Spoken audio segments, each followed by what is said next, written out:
of the Y60, but we weren't able to completely copy the Y60's layout because the vertical GPU mount in the Hype is not designed in a way, unfortunately, that's compatible with our hardware, and we had to supply our own riser cable. We'll start with noise normalized thermals, which puts all cases on the same playing field by reducing their included fan RPM until the total system noise hits a 31 dBA threshold in our hemianechoic chamber. This is done with the included case fans only.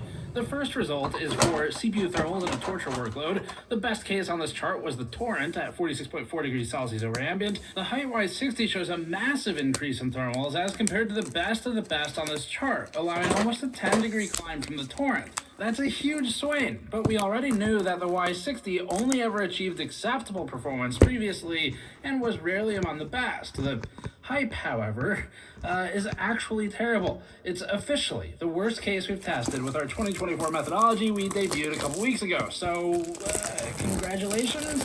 This case is the reason why we had to so carefully tune the testing. It actually helps us to have a case so bad because any hotter and we'd be in throttling territory, which limits how much visibility we would have into its sockitude because it would be capping the thermals. At 66.6 degrees over ambient, its result is appropriately numerically representative of the temperature inside the case, which is hell for the CPU, at about 89 degrees when including ambient.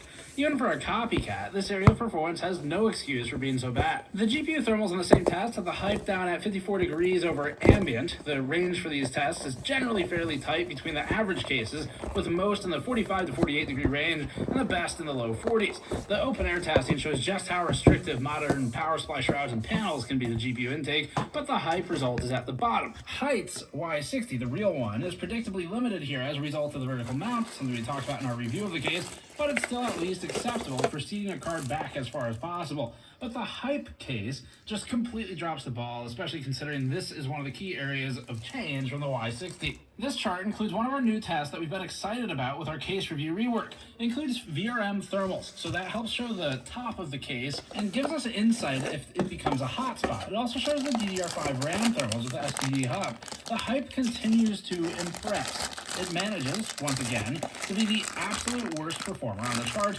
despite copying a case that was at least near the average in this test. The MOSFET we measured ran at 38 degrees over ambient, and in an absolute sense, that's fine. It's not bad for that MOSFET, but in the relative sense, that makes this case 10 degrees worse than the best on the chart, and nearly 6 degrees worse than its inspiration, the Y60.